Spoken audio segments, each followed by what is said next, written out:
You're listening to WorkWire, sponsored by Career Club and SHRM. Career Club has a range of services aimed at job seekers with an empathetic approach. Whether you are a job seeker yourself, know someone who is in job search, or an HR professional looking to bring a more empathetic approach to transitioning employees, check out career.club. If you are an HR professional seeking to enhance your skills, subscribe to SHRM and explore their extensive resources. Visit shrm.org. That's SHRM.org. Welcome, everybody, to the latest episode of The WorkWire. I'm Bob Goodwin, the president of Career Club, joined by my good friend Johnny C. Taylor Jr., CEO and president of SHRM. Johnny, how are you doing today? I am doing really, really well. All of me, Bob. That's an inside story to the rest of you. Okay, speaking of all of you, we're both from the South. Yes. What's the plural of y'all? Oh, now that's funny. Now you just tested. I'm from Florida. We're not the real South. Oh, so you tell me. All y'all.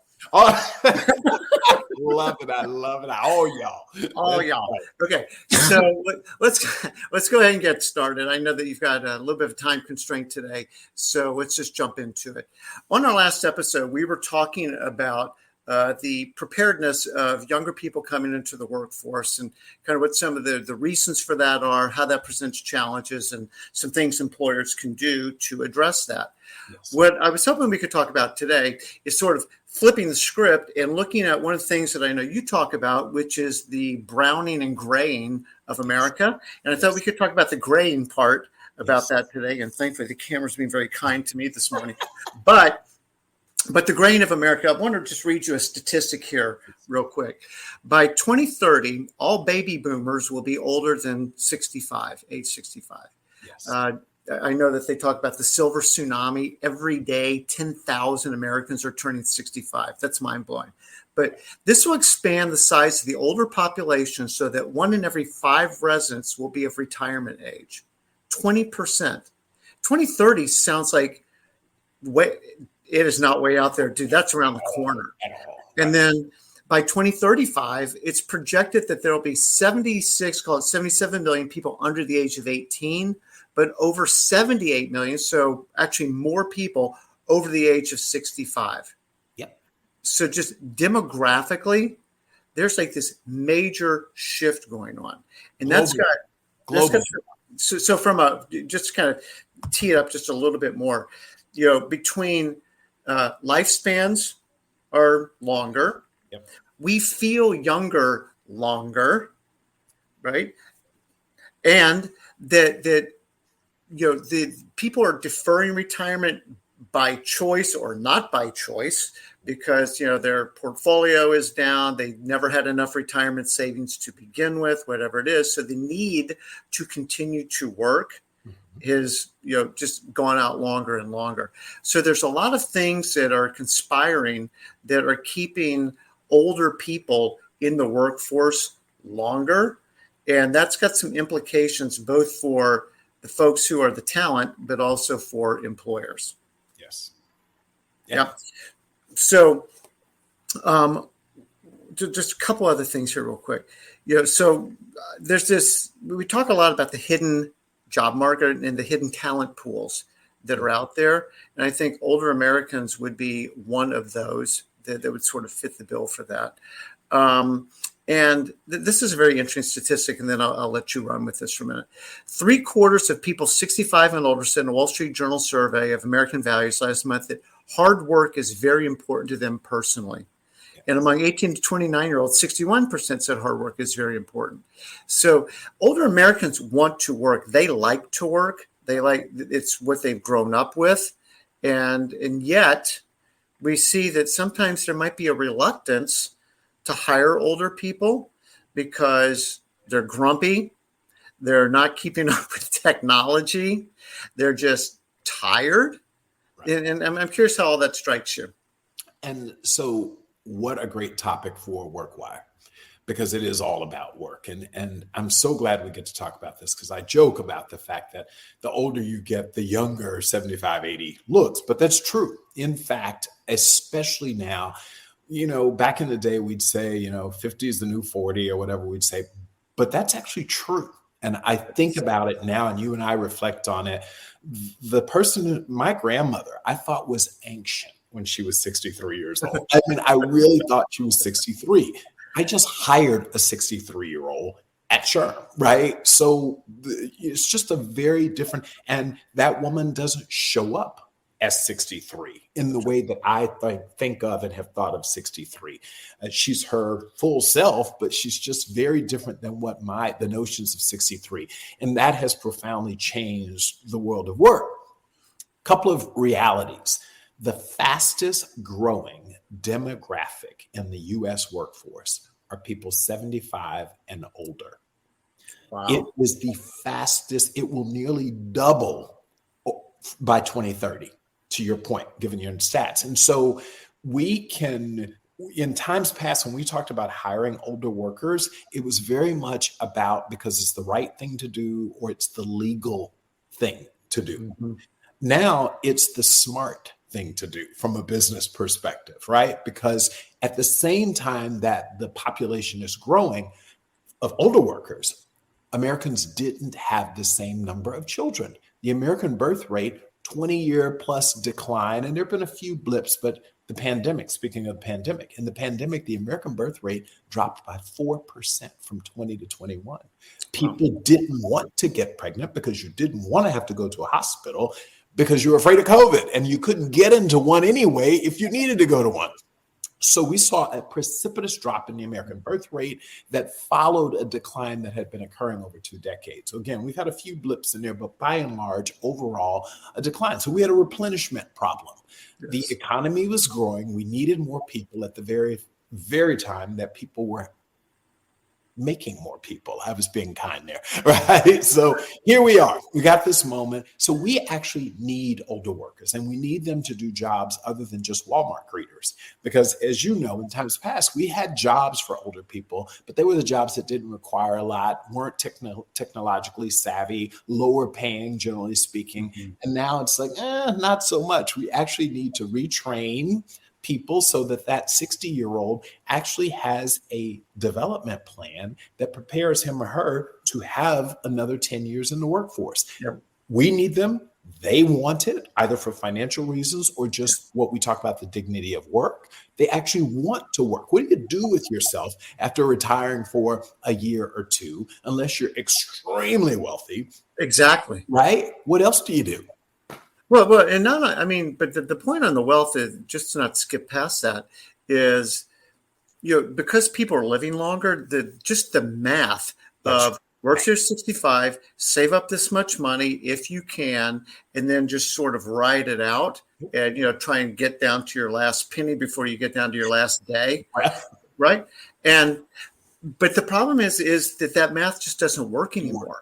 Doesn't work. And so people, by necessity, need to keep working. One of the cool things about that, though, is, people start to talk about having different chapters in your career and reinventing yourself. And encores. A friend of mine does it. I love how he says it. It's not retirement, it's refirement. Refirement. That's right. I love it. And so, he's refiring into something new. That's right. That, continues to help him evolve as a human being. It actually keeps your brain soft. Like neuroplasticity is a thing. And as we continue to learn and be stimulated and motivated, we're staving off some of the things that, nature would naturally want to do to our brains. And so it's very cool how it's working. And yet at the same time, you guys put out some statistics not too long ago that was talking about, how older workers perceive that, how they feel they're perceived at work. Yes. There's a little bit of conflicting data, with the who's it, EOC or whoever, that the complaints have plummeted. Yet HR people are hearing more about this. Could you kind of speak to that? Yeah. So the EEOC, it's interesting. There does to be, but I think you can reconcile what they're seeing, the plummeting, with our data, which says in the workplace. Some of it has to do with representation, so hiring. The EEOC is saying long gone are the days where employers were blatantly accused of not hiring people because we need them. I mean, companies don't have the luxury, right, to to practice ageism. They're like, I need a warm body. And especially over the last couple of years when unemployment has been incredibly low, I need a body. And if this person can go do the job, I can look past my own biases. Yes. But in the workplace, and this is what HR people are reporting, there are real stigmas and real biases attached to people's experience. So I kind of put it in diversity versus inclusion. So from a diversity perspective, EEOC says, yeah, the numbers are down because people are hiring older workers. They need them. Once those older workers get into the workplace, making decisions based upon our own biases. When I was sitting in a meeting recently and we were talking about hiring of a candidate, and the question came up was, sure, we want to hire her, but she doesn't have much. What was the word? Not pathway. She doesn't have, in other words, runway. That was the phrase that an employee said. I was like, ooh. So they were willing to hire the person because we needed a position, and the woman who we were looking at had all of the right skills. But built into that hire was this idea, but we're going to have to hire someone younger to become the manager of the department because clearly this old woman doesn't have any runway. That's what we are feeling in the workplace. And then people managers, something you and I talk about a lot, are really struggling with managing a multi-generational workforce. Mm-hmm. In times past, you kind of had the new bumper crop population, you had middle management people, and you had older people who were working toward retirement. Kind of 3 generations, give or take, in the workforce. Well, for the first time ever, there are 5. And trying to figure out how to give Johnny things that matter for him versus giving the Generation Z person something that matters, it's really difficult. And it's not as simple as different retirement plans. We just have an HR, we're trying to reconcile, how do you manage all of these different generations? And we are different. We are very, very different.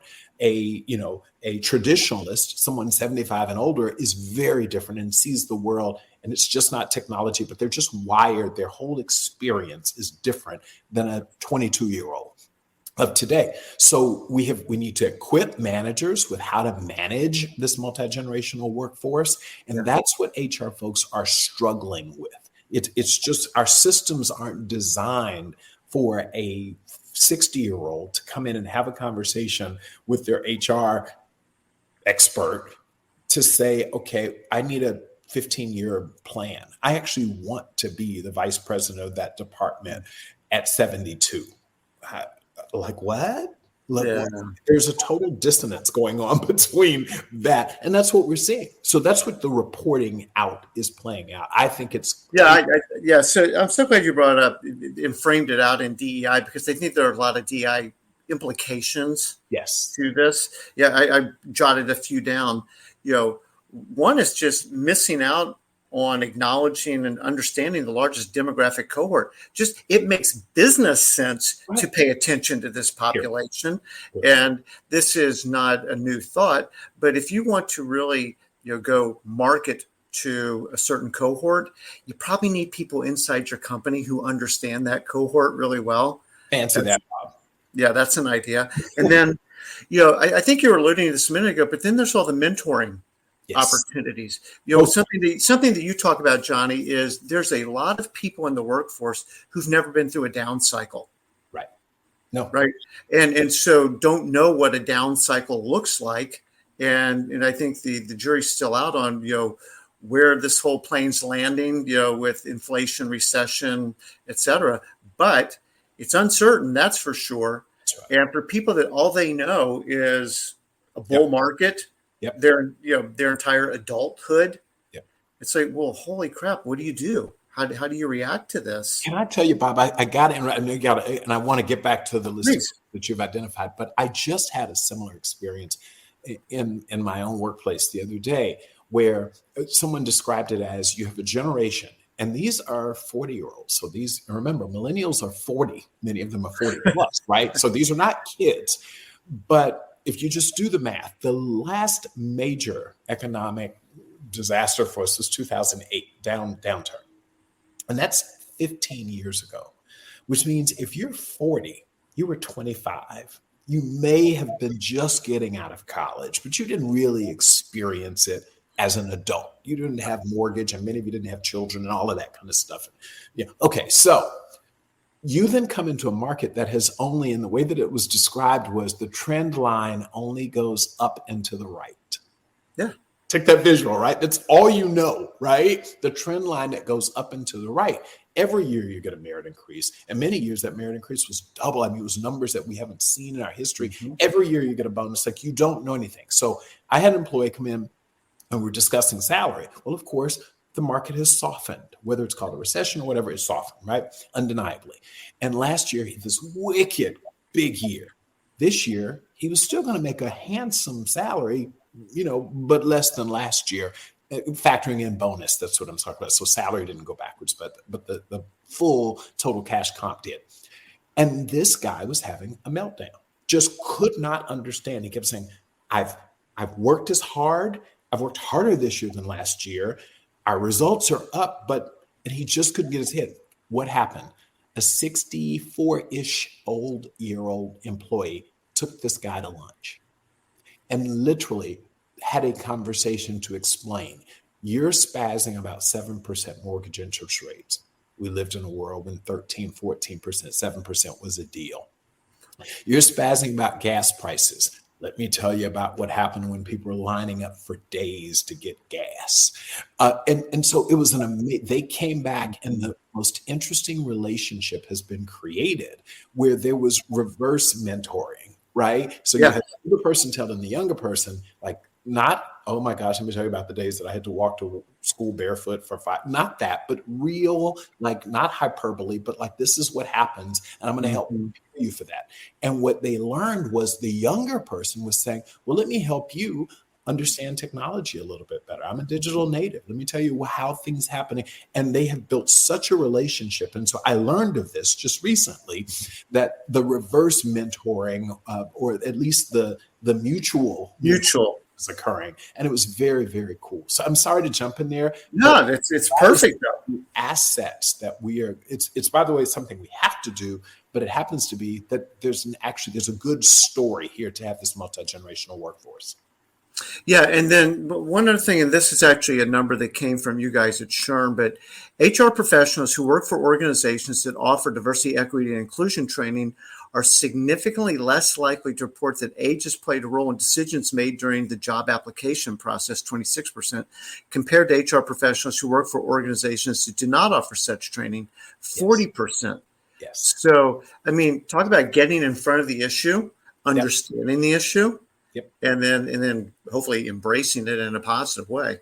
Back to my point, hiring is not the problem. Hiring hasn't been the problem because we've had such a shortage of talent until hiring went out the window in almost all organizations. Although I love that DE&I organizations had focus on that, obviously performed better. Our big deal is, how do you ensure that everyone feels seen, heard, valued, respected? That's the challenge of the day, because young people will make and it's part of their youth. We were there once, right? I remember my 25-year-old self making statements and having no appreciation for how it impacted an older employee. Think about sitting in a room and saying something like, asking the question, does she have runway at 60? You're like, what are you talking about? That 60-year-old thinks she's 45. And as someone, I can tell you, it's amazing. I still don't think I'm 35. So think about what you've done to him or her and how you think about him or her when that is the unconscious bias in the back of your head when you think about older workers. So now we've got a lot of work to do, and we need to do it. We want to do it, and business is going to demand that we do it. Yeah. So I'm going to speak stereotypically for half of a second, but the stereotype would be, on the positive, older workers on time, That's right. Make a commitment, follow through on their commitment, very strong work ethic, right? Are willing to, if I can say this the right way, but accept, here's the policies, here's how we roll here, and that, okay, that's cool. Just tell me what you want me to do. Right. But the statistic was, coming out, what some of the negative stereotypes was some arrogance, Yes. Like young person, been there, done that. Like, Right. let me tell you how it is. Yep. And then I wasn't teasing grumpiness, Oh, like, yes. like perceived to be grumpy. Yep. Like, wow. Yep. What do you think about those stereotypes? I think stereotypes, as uncomfortable as they are, typically don't come out of thin air. There is something to be said. Now, that doesn't mean that every older person is grumpy or unwilling to change or arrogant or whatever. But there's a reason why that stereotype has come into play. And I'll give you one. The one that I hear a lot is unwilling to change and embrace technology. And I, very personally, my mother was a nurse. And she still should be practicing nursing, in my opinion, because she's quite competent. She's, 70 plus, but she's very talented at what she does. And we have a shortage of nursing. But I'll never forget, she's working with her company real quick. And the company said, instead of taking handwritten notes and documenting your patient interactions, we're now going to use the iPad. She was having no parts of it. I mean, she just was like, hell no, I'm not doing that. That's you kids. What if the battery goes down? I was like, Mom, it recharges, right? But she had a hard time accepting that new technological advancement.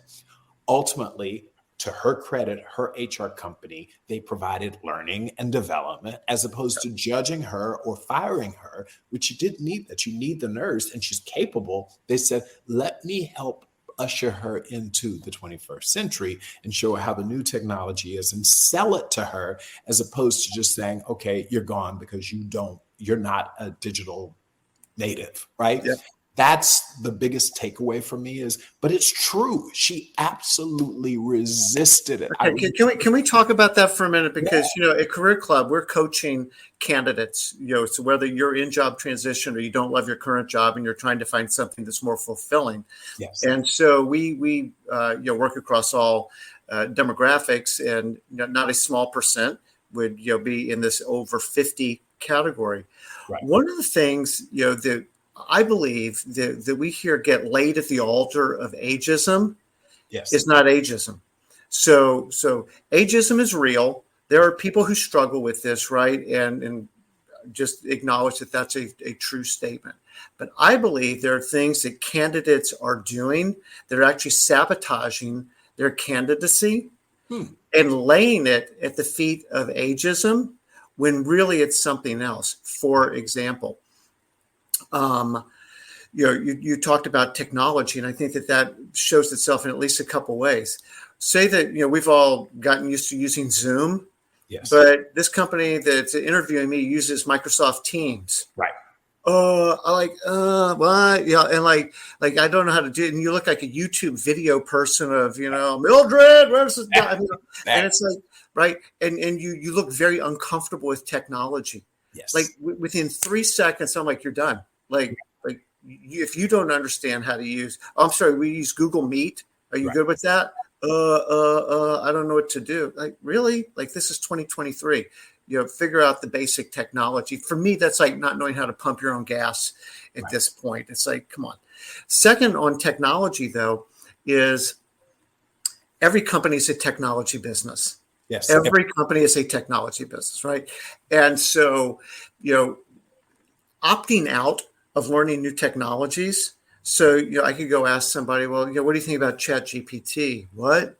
Right. GPS? What? And it's like, seriously? Or if you're a marketer and, you're over 50 and, TikTok's stupid and it's ruining America. And that's, young people are just like, melting their minds on TikTok videos. I hate TikTok.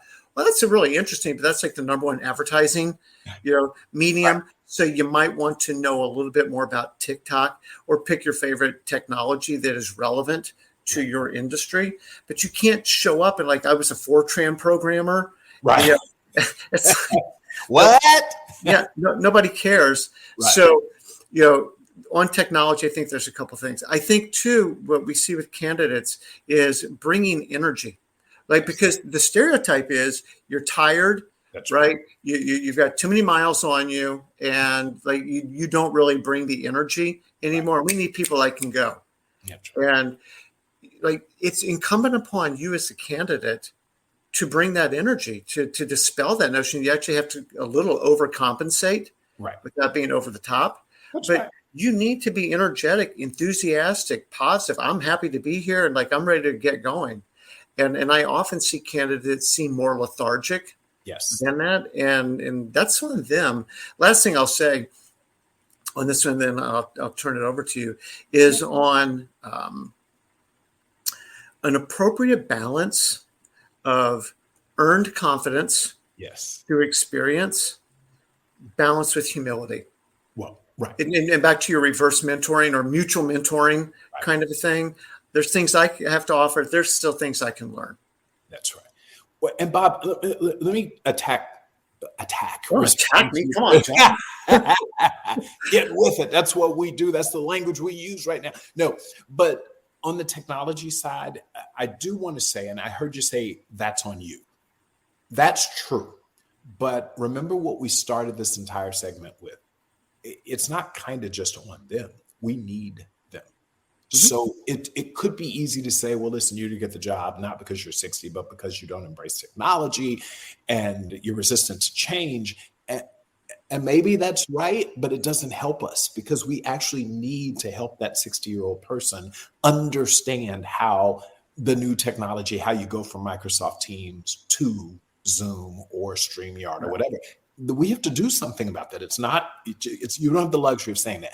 And I tell you, the best way for me to think about this, back in the day, 15, 20 years ago, we talked about the digital divide that existed between majority community members and underrepresented community members. Got it. We never said when a kid came in to interview with us, a recent college graduate who came from the underrepresented community, you don't know the latest technology? You don't know what Fortran is or C is this, that? Well, then too bad. You can't get this job. No, we said there is, in fact, a digital divide. What can we do to bridge it? We didn't say that's on you. Just as we were willing to do that with that dimension of diversity, which would have been race or socioeconomic status, we've got to be willing to do that with age. So a candidate shows up and clearly is not as tech savvy as you would have him or her be. We need them. And so how about saying, I'll hire you, and as a part of your onboarding, as a contingency, here's the learning and development platform that we use, and we'd like you to spend some time getting yourself up to speed. Okay, the only thing I'll just play back on you on that. I love it. It's the difference though between opportunity, yes, and agency. So we all have the opportunity. Yes. And digital divide's a super well made point, Johnny, that everybody should have equal opportunity to have access to these things. But if I am willfully opting out, right, that's what I'm talking about. And listen, I'm going to push you because even for those who are willfully opting out, this is great work, Wire, right, audience? Even when they're willfully opting out, I want to get to why they're willfully opting out. And some of it's just fear.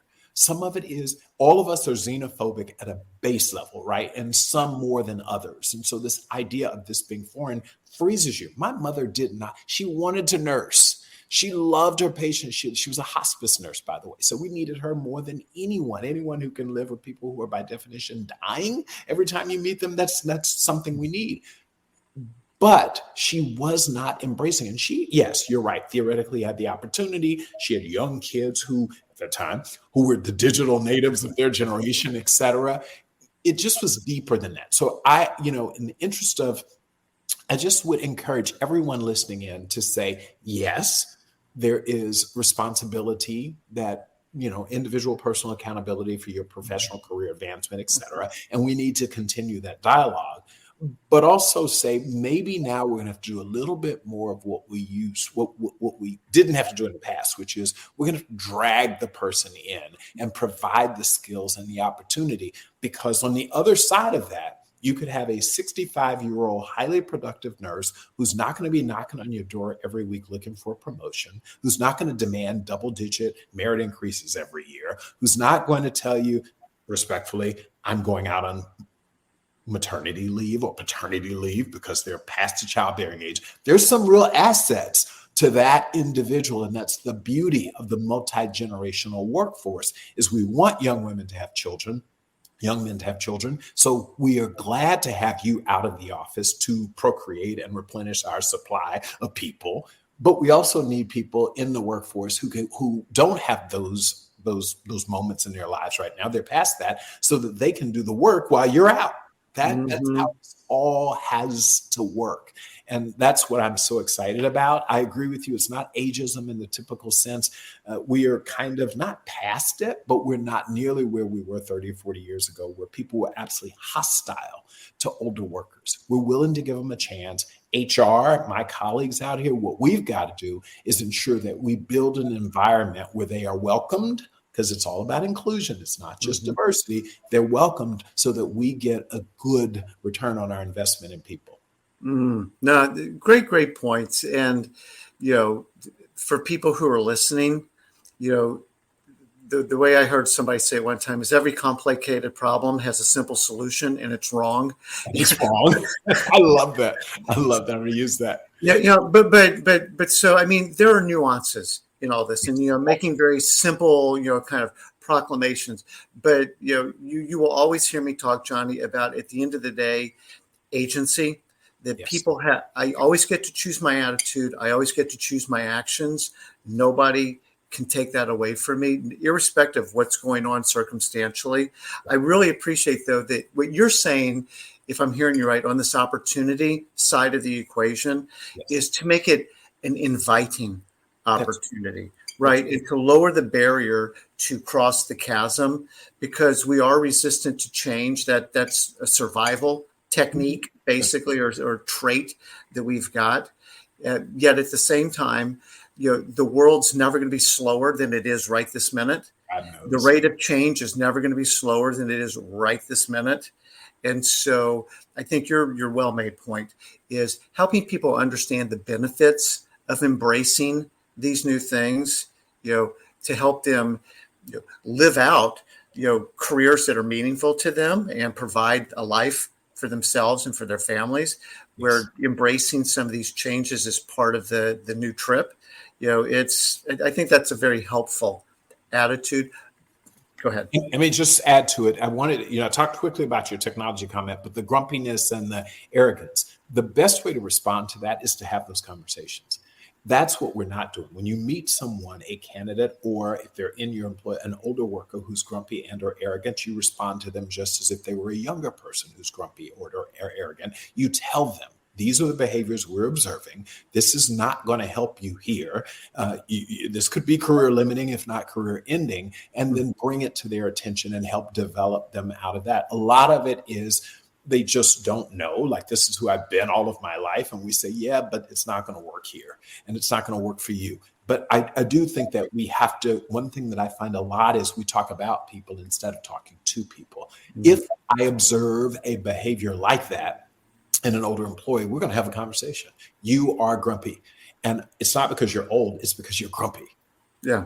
I would offer at the same time, in a DEI sensitive environment, that we could have said in previous years about a guy is direct and assertive, and a woman's being a B word. Right. Yep. And so, can you maybe take that same thing and say, well, young person's being, appropriately whatever, yet that old person, they're just grumpy. Right. You're grumpy. The young person's an asshole or a jerk. I mean, it's all that, and that's the language. That's the difference. Yeah, people would have never used the A word, right? They wouldn't have used it. Yep.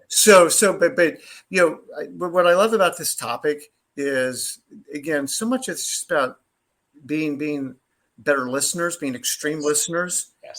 To understand where's the other person coming from. Johnny, you're always direct with people. You kind of call it what it is. So let's just deal with this, and hopefully for the betterment of you, the betterment of the organization and the people that we serve. So I think all that's really, really healthy for the over 50, candidate and or employee out there. Also be mindful of how you're presenting. Absolutely. Right. And be open to change. And just because that's the way we did it back in the day, doesn't mean that's the way that's getting done in the future. And you need to be part of the future, right? And not just rail against it. So, as always, my friend, an amazing conversation. I've loved this one. It's a just because of the numbers. It is so important that we as business, like, take that out of the morality and the legality of it all. This is a business imperative now. This is a growing segment of our workforce, and we have got to be very, very cognizant of the browning and the graying at once of America. Johnny, thank you so much. Everyone, thank you so much for watching or listening. If you're listening, please rate and review this podcast. We'd love to see your comments. And again, Johnny, thank you so much. Thank you. Be well. Thanks, everyone. Okay, see you next week, WorkWire. Yes, that's right. Check out career.club for personalized help with your job search. Visit shrm.org to become part of the largest human resources organization worldwide.